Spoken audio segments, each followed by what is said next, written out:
The Confession of a Murderer, best thriller story. My time has come. I was enclosed in these four-sided concrete walls while seated on an old plastic monoblack chair and a rectangular white table in front. The ambience whispers an eerie silence, harmonizing with the pounding rhythm of my anxious heart, causes blockage of fearful thoughts in my throat. The air conditioning unit allows a chilly atmosphere to kiss on my skin, yet my body refuses its touch and slowly allows the sweat to drip. Maybe this is because I'm about to be interrogated now. Perhaps this is because of the hundreds of souls that perished in my hands due to my selfish urges. I'm in a shallow state, but my conscience slowly drowns me with madness. Then the silence breaks when I heard the door squeak as it swings to be opened. He's here! The interrogator is here! I shouted in my head. He walks towards me and let himself be seated on the unoccupied seat in front and laid his notebook, pen, and recorder on the table. Good day, Ted, he greeted after exhaling the smoke from his cigarette. It was a wild chase, and the police admitted that it was a tough time tracing your moves in order for you to be captured, he said without any hint of emotions in his face. But I'm not here to praise your intelligence of escaping the law enforcers. I'm here to know what did you do to your victims, he added. Listen to me. I did not kill them. I helped them. I burst in anger. The demon sometimes imitates the light to drag his victims in the dark, Ted, he said, which messed up my comprehension to understand his thought. Tell me, what did you do to your first victim? The performer? He asked. The performer? He was my friend. He was a talented young man. His voice was admired by many, for when he started to sing, every note that comes out is faultless. It's like a swing that cradles you with sweet sentiments. I told him with a face painted with a smile of adoration. But what is your motives of killing him? Are you jealous of his gift? He asked. No, not at all, I replied with a sad face. Time changes, and so is his instrument. He couldn't adapt to these changes, and I pity him a lot. So I kidnapped and hid him in the dim and cold basement. I chained him in the seat, but he was fighting against me to be free. So I wrapped his body with barbed wires, and its spikes dug deep into his skin. It was so deep that the blood started to drip out into the floor, and at that time he could barely move, and only sadness was inscribed in his face. I sewed his mouth into a smiley face so sadness will be removed, and he will not be able to sing again. Then I leave him there. I thought that if he keeps on singing with those changes, the people will hate him, for he can't sing the same as before. I don't want to let him live in frustration for the rest of his life, so I ended for him. I narrated. I looked into the eyes of the interrogator, but I see no sight of horror in his face. I didn't quite expect that it will be empty as a blank paper. Maybe he's thinking about and analyzing my testaments.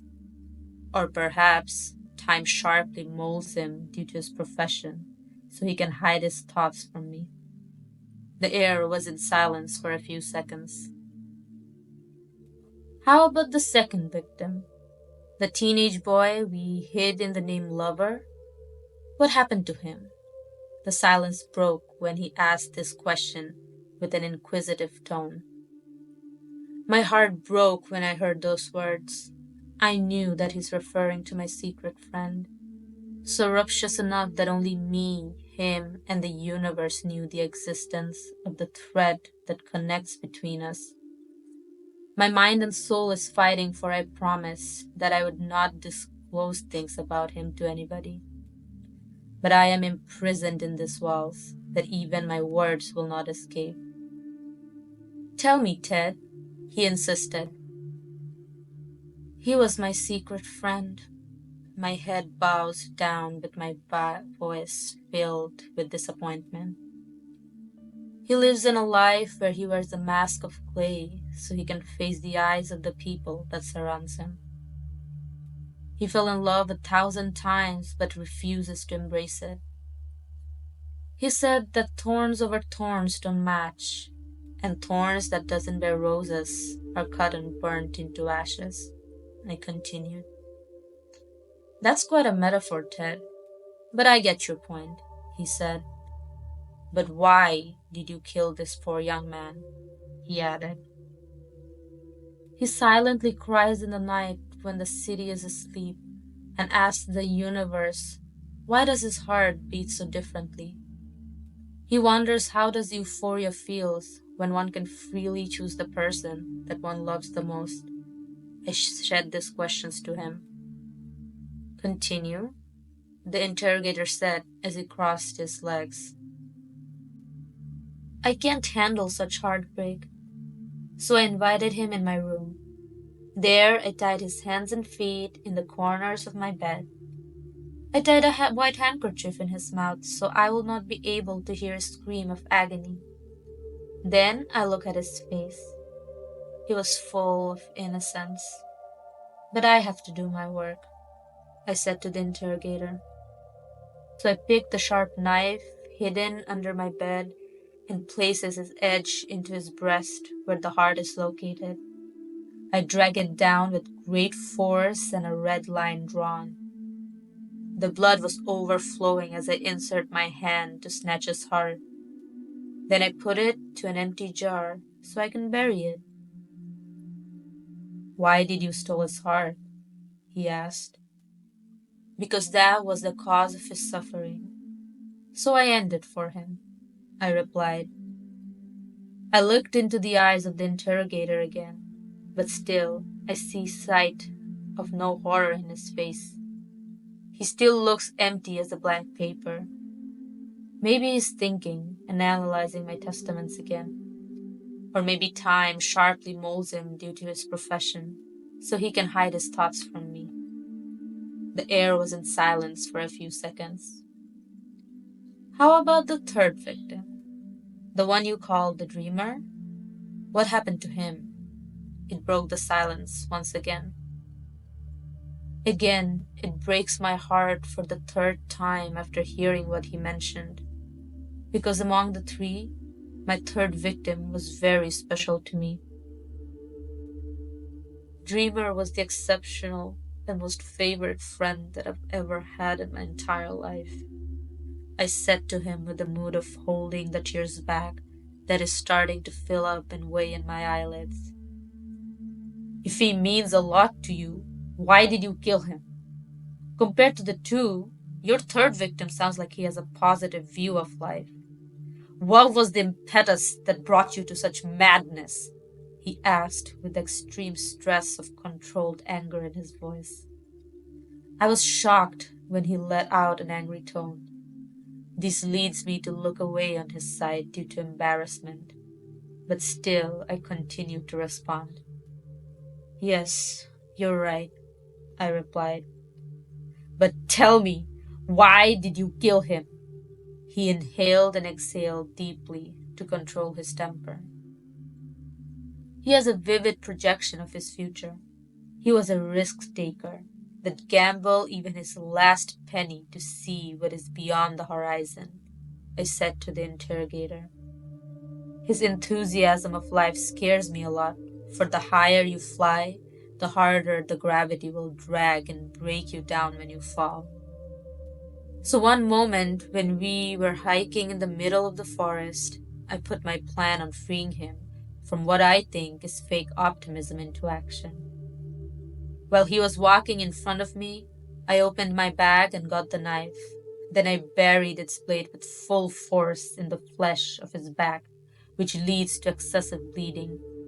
He screams in extreme pain, but he still managed himself to run away from my danger. I narrated. What happened next? Did he ask. I followed, and the trail brought us to a river. I was able to catch him and drag him into that body of water, for I know that he can't swim. I wrapped my hands around his neck and forcibly submerged his entire body in the water to drown. But he was too strong and freed himself in my grip. He tried to run away from me, but he stumbled and fell in the ground. I grabbed the chance and picked a rock and threw it in his legs to forbid him from running again. He screamed in pain and asked me to spare his life, but I did not listen. So I grabbed my knife yet and stabbed him in the chest, in the neck, and I stick him multiple times until the sound that I only hear is the rushing river as its water crashes into the rocks. I continued. I looked into the eyes of the interrogator for the third time, but still I see no sight of horror in his face. He always looks empty as a blank paper. Maybe he's thinking and analyzing my testaments again. Or perhaps time sharply molds him due to his profession, so he can hide his thoughts from me. Yet after a few air of silence, he smiled. But that was no ordinary smile. So you killed him because you're afraid that he'll fail? He asked. No, I killed him because if he fails, the people will laugh and make him miserable for the rest of his life. So I ended for him, I replied. What a stupid mind you got, he laughed. I thought you were able to help them through ending their lives, he shouted with excitement. I was in deep confusion for what the interrogator acted, and chills slides down into my spine. I thought I was a cold-blooded monster who fears no one, but this time is different. Accept this gift of mine for you, he said while extending the pen towards me. What shall I do with this? I asked in confusion. Do the thing that you do best. A grin was inscribed in his face. Like the others, kill yourself too. His smile broadens more. I did what you asked, I shouted towards his face. I killed the performer, the lover, and the dreamer, just as you commanded. Why should I kill myself now? I have been your loyal servant, I shouted uncontrollably now. The interrogator wildly stands up and grabs my hand. He then forcibly controlled my hand, picked the pen, and with all his strength he pointed its tip towards me. If you'll not do it, then I have no choice but to help you. He laughed even more. He put more force and placing the pointed part of the pen just a few centimeters from my eyes. I felt powerless. I thought that the monster inside me grew strong, but it failed me at this moment. I am filled with fear now. The light and my vision are in the chaos that leads to my eyes to see nothing but a blur of hopelessness. Then everything turns black. I opened my eyes and it was filled with tears, and my body was intensively shaking of fear. My body couldn't move.